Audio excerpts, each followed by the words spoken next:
he escuchado el término. Eso es violencia, en serio. Yo en realidad no sé qué es la violencia simbólica. No, pues no sé. Ya lo dije que no sé. No sé. Soy sincero, ¿no? Pues la verdad no, nunca he escuchado ese término. Pues no sabía. No, ni idea. Escucharon, pero no sé qué es. No lo había escuchado con ese término. La verdad, no lo conocía. No sabía. La verdad no sé. Medellín está consolidada como la segunda ciudad más importante de Colombia por su notable desarrollo urbanístico, empresarial y cultural.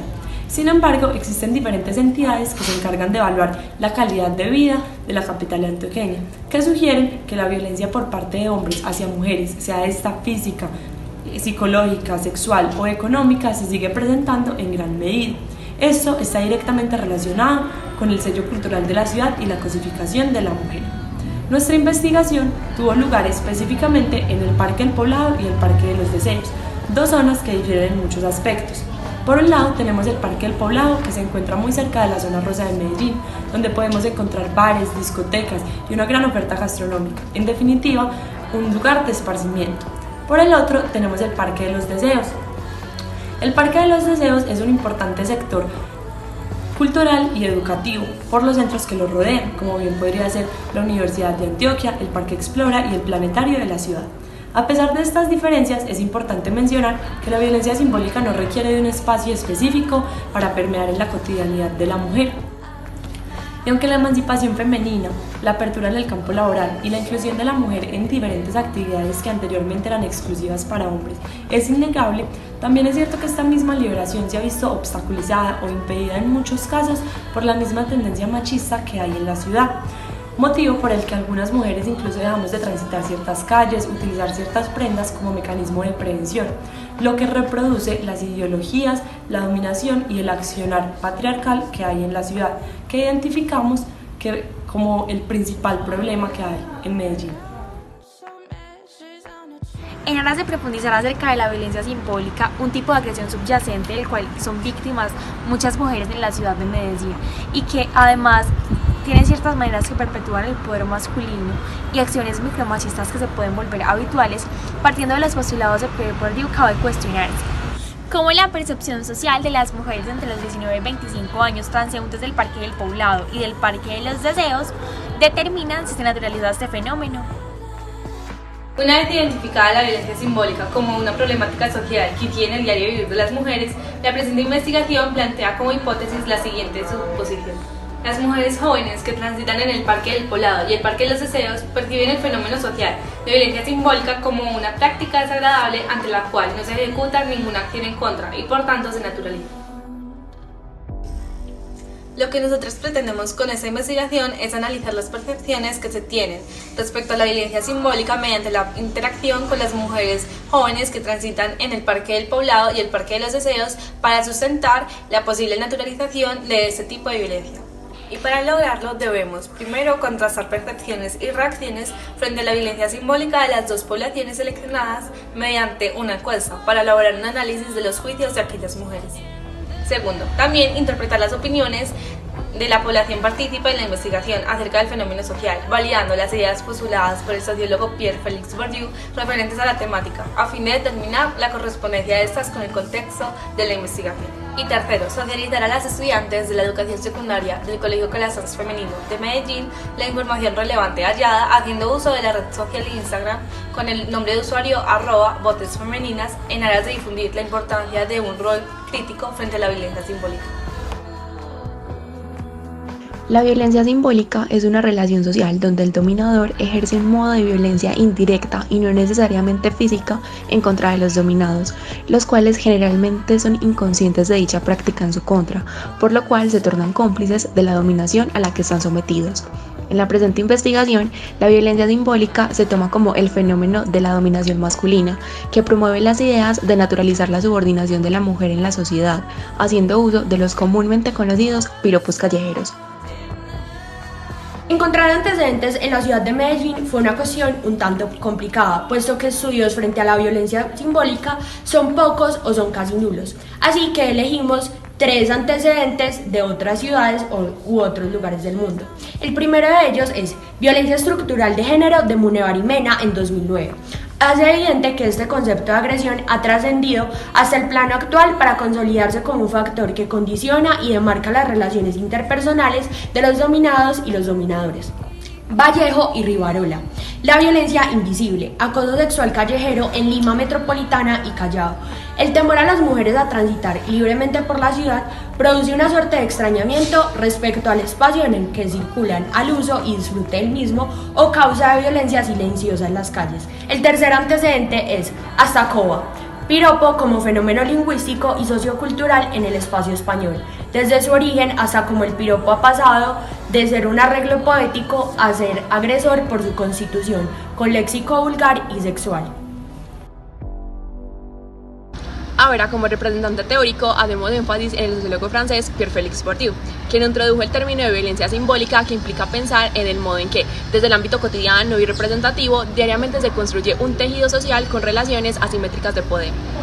Este fenómeno, totalmente distante del concepto de violencia psicológica o de violencia física, promueve la idea de que por parte del colectivo se naturaliza el dominio masculino que sustenta las diferencias entre géneros. Para comprender la teoría social de Bourdieu se plantean 3 conceptos fundamentales. Primero, el de campo, es decir, aquellos lugares en donde se presentan relaciones de conflicto entre los agentes dominantes y dominados, como consecuencia de la constante búsqueda del prestigio del hombre, que en últimas es una propiedad simbólica al ser inherente a la persona. Segundo, el concepto de capital, que define como aquellos recursos por los cuales compiten los agentes pertenecientes a un campo, ya que les permite su posicionamiento en sociedad. Pueden ser económicos, sociales, culturales, los cuales en última convergen en el capital simbólico, aquel que favorece ciertas formas de actuar en sociedad que son claramente aceptadas dado un legado cultural. Y el tercer concepto es hábitus, dado que Bourdieu plantea que el hombre no aprende las reglas que rigen un campo o un espacio social, sino que las incorpora, puesto que están en su cuerpo, como resultado de las prácticas o tendencias cotidianas, define hábitos como el proceso que facilita la reproducción cultural y la naturalización de determinados comportamientos y valores, en este caso del campo de la ciudad de Medellín, es decir, su legado cultural. Para finalizar con su teoría social, cabe mencionar que los agentes sociales, aunque sean conscientes de los determinismos de los cuales están sujetos, contribuyen a solidificar aquellos estados de dominación de los cuales también son víctimas. Para la recolección de información realizamos 300 encuestas a nuestra muestra poblacional, las cuales son mujeres entre los 19 a 25 años de edad, 150 en el Parque del Poblado y 150 en el Parque de los Deseos, donde medimos la percepción, reacción y estratificación socioeconómica. En la primera gráfica se postula con qué frecuencia las mujeres notan los piropos callejeros, donde las mujeres del Parque de los Deseos expresaron que lo notan a veces y las mujeres del Parque del Poblado casi siempre. En la segunda gráfica se les da la posibilidad de clasificar los piropos callejeros en agradables y desagradables, ganando en ambos lugares la opción de desagradables. Igualmente, de esa se deriva que si los consideraban agradables, de las 11 mujeres que seleccionaron esta, la mayoría se sentían halagadas, y de las 289 que lo consideraban desagradable, la mayoría se sentían incómodas. En la tercera gráfica, la mayoría de ambas poblaciones consideran los gestos, miradas y sonidos con connotación sexual como un acto grosero. La cuarta gráfica demuestra que en el Parque de los Deseos la mayoría de mujeres sienten rabia y en el Parque del Poblado la mayoría sienten asco cuando alguien las piropea. En la gráfica número 5, la mayoría de ambas poblaciones convergen en que su reacción ante un piropo es ignorarla. Para finalizar, la gráfica 6, que postula si hay alguna variación en la reacción dependiendo del estrato socioeconómico del emisor, la mayoría en ambas poblaciones indica que no.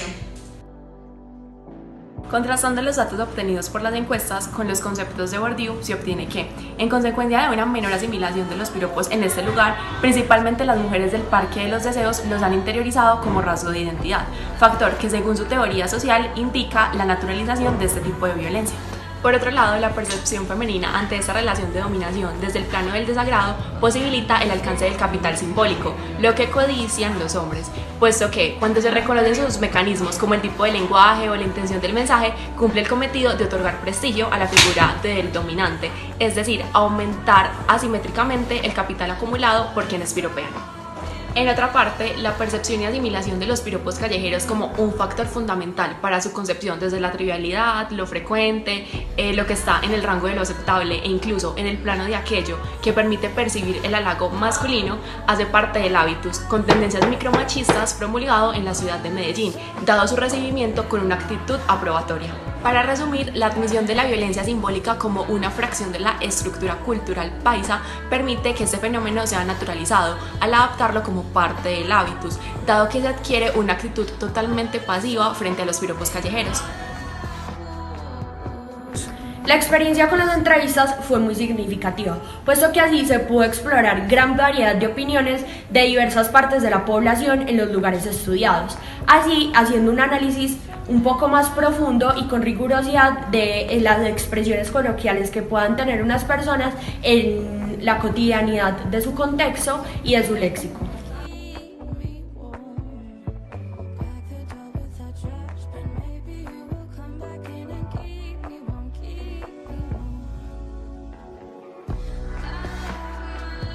Ofensivo, a uno le da rabia y hasta dan ganas de insultar a la persona que le está diciendo eso. Pero todo tiene sus límites. Hay un punto que llega a lo natural hasta lo molesto.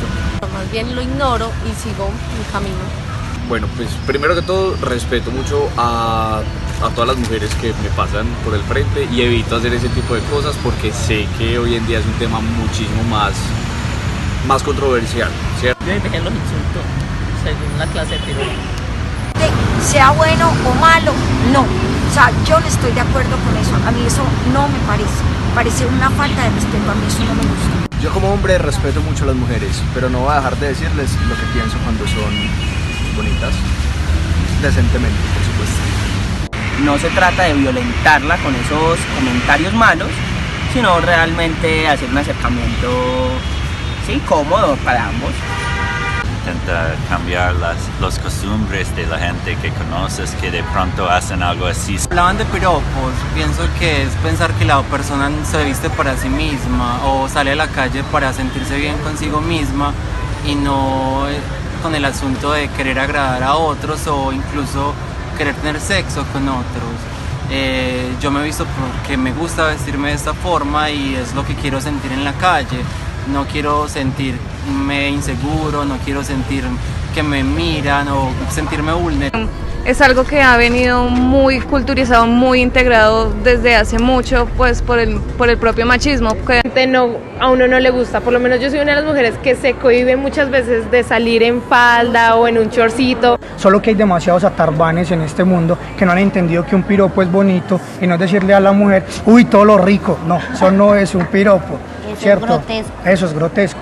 Le dicen a unas cosas muy sucias. La verdad eso es demasiado repugnante, no lo tolero, no me gusta. Es tiempo de cambiar, como dice la canción de Janes. Todos los días estamos ante hombres en la calle que piensan que tienen derecho sobre la mujer que tienen al lado. Ay, qué cosa tan horrible. No falta de respeto. Si así camina, ¿cómo cocina para que me hace este platanito? Entonces usted no está de acuerdo con él. No. Si pasa una niña de bota, le decimos, las niñas de bota se van para el cielo y llevan dos, las de toque van de bata. No sé. Entonces lo estamos relacionando mucho con lo que son los piropos callejeros. Demasiado babosos en la calle.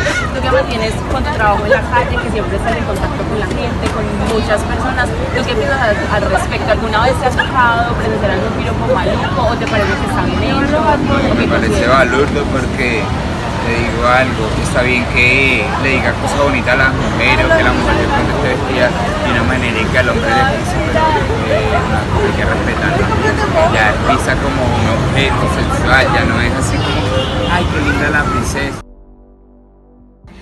A lo largo de la investigación fueron muchas las cosas que pudimos concluir. Entre ellas se destaca que el lugar no es un factor que condicione las reacciones de pasividad frente a los piropos callejeros que tienen las mujeres encuestadas. Gracias a estas mismas encuestas y entrevistas que pudimos realizar, damos cuenta del profundo desconocimiento que hay respecto al término violencia simbólica y la trascendencia que ésta tiene sobre el tejido social, puesto que la ignorancia es una de las principales posibilitadoras para que el legado cultural continúe actuando como un opresor de la mujer en la ciudad de Medellín. En lugar, cabe destacar que hay una importante influencia biológica en los patrones sociales en cuanto la dominación ejercida de un sexo sobre el otro tiene un soporte científico e histórico que además condiciona y aduce al desarrollo de las relaciones humanas. También nos parece importante compartir con ustedes la falta de solidaridad de género entre mujeres, que se evidencia en la indiferencia y la falta de acción, que obstruye totalmente la emancipación femenina en aspectos como la seguridad ciudadana y la libertad de expresión. Y respondiendo a este mismo desconocimiento del que les hablábamos anteriormente, nosotras dispusimos de unas herramientas audiovisuales por medio de la plataforma digital de Instagram, donde diariamente compartíamos contenido en busca de que nuestros seguidores, especialmente las niñas del Colegio Calasanz Femenino, identificaran lo que es la violencia simbólica y especialmente pudieran asumir una posición crítica respecto a esta. En esta plataforma tuvimos una gran acogida por parte de nuestro público y una gran interacción, lo que es un paso más y lo consideramos como un aporte significativo hacia la liberación femenina. Y a modo de colofón, esta investigación busca en últimas redistribuir el campo social, proyectándonos a la cultura, a la promoción de aquellos aspectos sociales, la reacción frente a los piropos, la adopción de una postura crítica, que nos constituye como pioneras en la ciudad de Medellín frente a la temática de la violencia simbólica.